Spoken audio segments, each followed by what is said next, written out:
Semua kita ini akan mengalami didatangi oleh malaikat sebelum mati untuk memberikan kabar gembira atau kabar duka cita. Siapapun dia, salah seorang di antara kita, kalau memang dia beriman, bertakwa, orang yang istiqomah di atas tauhid, akidah dan ibadah yang benar, maka dia akan mendapatkan kabar gembira. Innal ladzina qalu rabbunallah tsumma istaqamu tatanazzalu alaihimul malaikah alla takhafu wa la tahzanu wa abshiru bil jannati allati kuntum tu'adun. Allah firmankan di surah Fussilat surah ke-41 ayat ke-30 bahwa sesungguhnya orang-orang yang mengatakan Rabb kami adalah Allah, Rabb kami adalah Allah, Tuhan kami adalah Allah, kemudian dia istiqomah di atas akidah dan ibadah yang benar, maka turunlah malaikat di akhir-akhir kehidupannya menjelang kematian, sebelum nyawanya dicabut oleh malaikatul maut. Malaikat akan menyampaikan kepadanya, Allah takhafu wa la tahzanu, jangan kamu takut, jangan kamu bersedih, kata malaikat. Ini mau meninggal ini, sebelum dicabut disampaikan dulu. Dia bisa melihat malaikat. Malaikat yang sudah menjelma dengan bentuk yang lain. Sedangkan orang-orang yang ada sekitarnya, mungkin ibunya, orang tuanya, temannya, di sekitarnya, di sampingnya, tidak bisa melihat. Orang yang akan mati bisa melihat malaikat. Karena Allah mengatakan seperti itu. Di surah Al-Furqan. Di surah Al-Furqan ayat ke-22. Jadi orang yang mendapatkan husnul khatimah, malaikat mengatakan jangan kamu takut dengan kehidupan setelah ini, jangan kamu bersedih dengan apa yang kamu tinggalkan dari istri, dari anak, dari harta semua, jangan bersedih, jangan takut dengan kehidupan setelah ini, bergembiralah engkau dengan surga yang telah Allah janjikan untukmu. Kira-kira bahagia enggak? Bagaimana matinya enggak tersenyum? Bagaimana matinya enggak bahagia? Karena sebelum mati malaikat sudah menyampaikan bahwa bergembiralah engkau dengan surga yang Allah janjikan untukmu. Allahu Akbar. Sebaliknya, orang yang mendapatkan su'ul khatimah, Allah sebutkan di surah An-Nahl, surah 16 ayat ke-28, alladzina tatawaffatuhumul malaikah zalimi anfusihim, orang-orang yang diwafatkan oleh para malaikat dalam kondisi dia menzolimi dirinya sendiri, diwafatkan dalam kondisi sedang bermaksiat, dalam kondisi sedang melakukan perbuatan dosa.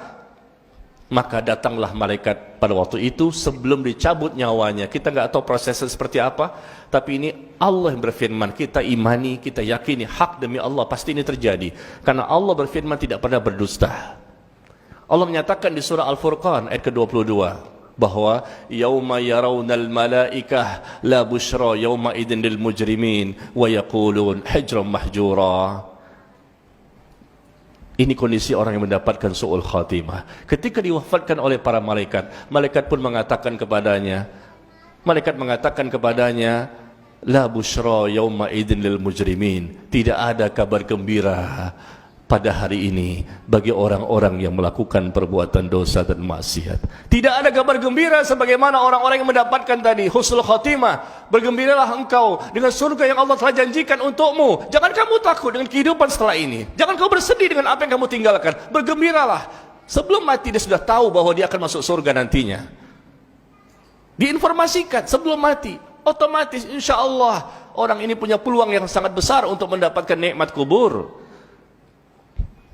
Tetapi orang yang mendapatkan tadi su'ul khatimah, kematian yang buruk, sedang berbuat dosa apa saja, lalu dia meninggal dunia, bertahun-tahun dia melakukan perbuatan itu, akhirnya meninggal dalam kondisi yang tidak baik. Maka Allah menggambarkan bagaimana yauma yarawnal malaikah. Lihat kata Allah ya di surah Al-Furqan ayat 22. Ingatlah ketika terjadi pada waktu itu, mereka melihat malaikat. Allah menyatakan, siapa itu? Orang yang akan mati tadi.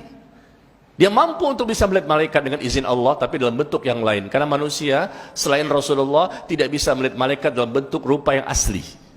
Rupa malaikat yang asli hanya Rasul yang bisa melihat.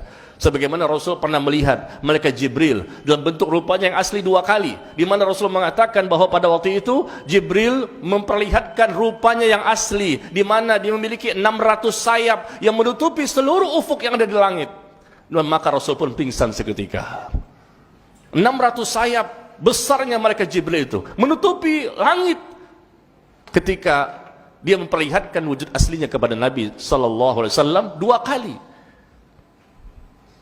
Malaikat saja seperti itu, bagaimana Allah? Itu malaikat Jibril alaihissalam. Nah, jadi pada waktu itu kata Allah, yauma yarawnal malaikah, pada hari itu ingatlah ketika kamu melihat malaikat, maka malaikat mengatakan kepada pelaku dosa dan maksiat ini yang nantinya insyaallah mendapatkan siksa kubur, la busyra yauma idzin lil mujrimin. Tidak ada kabar gembira, tidak ada kabar gembira pada hari ini bagi orang-orang yang melakukan perbuatan dosa dan maksiat. Dan dia pun mengatakan hijrul mahjurah, hijrul mahjurah. Alangkah baiknya sekiranya aku bisa terlepas dari musibah ini, tapi tidak bermanfaat. Pada waktu itu setelah dikatakan dia mendapatkan kabar duka cita, kabar keburukan, dan akan dimasukkan dalam neraka. Pada waktu itu juga malaikatul maut mencabut nyawanya dalam kondisi yang sangat menggenaskan. Nauzubillah min dzalik. Bagaimana nasib kita ikhwan? Bagaimana nasib kita nanti di akhirat? Kita lihat bagaimana persiapan orang yang bisa mendapatkan husnul khotimah, karena memang dia sudah persiapkan sejak dini. Dia bertobat, dia beristighfar, dia memperbaiki dirinya, dia berusaha untuk belajar dan belajar. Dia punya tekad, target seorang mukmin bahwa hari ini harus lebih baik dibandingkan hari kemarin, dan hari esok harus lebih baik dibandingkan hari ini. Ini tekad, target seorang mukmin dimanapun mereka berada, siapapun mereka. Mereka inginkan selalu baik, selalu berubah, selalu menjadi baik. Apanya? Iman, ilmu, dan amal mereka. Hati mereka bersih, enggak mau hasad-hasad sama orang, enggak mau dengki sama orang. Ya, yang mereka cari itu Allah, Allah, Allah. Bukan manusia yang dipandang, bukan manusia yang dicari. Pandangan mata dan hatinya hanya untuk Allah. Tapi kalau orang yang memandang manusia, hanya takut dengan penilaian manusia, maka hatinya menjadi penyakit. Terjadilah riya di situ karena ingin dipuji. Jadilah di situ dia sum'ah, ingin memperdengarkan amal saleh. Jadilah dia ujub, bangga dengan amal yang mereka lakukan. Jadilah dia hasad, ingin nikmat yang diperoleh oleh orang lain pindah kepada dirinya. Nikmat dunia, dunia yang menyebabkan dia seperti itu. Tidak akan mendapatkan husnul khotimah orang seperti ini. Bersihkan hati kita. Ya, kalau hati sudah bersih, insya Allah menjadi modal terbesar kita mampu untuk mendapatkan cinta Allah. Rasa takut tumbuh di hati kita dan selalu berharap kepada Allah, tidak pernah berputus asa. Sehingga insya Allah kita mampu memahami agama secara benar, kembali kepada Al-Quran dan Sunnah Nabi SAW dengan cara beragama yang benar. Karena hidup hanya satu kali. Jangan kita menyesal nanti ketika itu di alam yang lain ternyata pemahaman kita salah, amal kita salah, ternyata kita nggak sungguh-sungguh untuk mencari kebenaran. Semoga Allah memberikan hidayah kepada kita semua. Persiapkan ya. Andaikan yang mati bisa berbicara, kita belum mati tapi kita masihnya.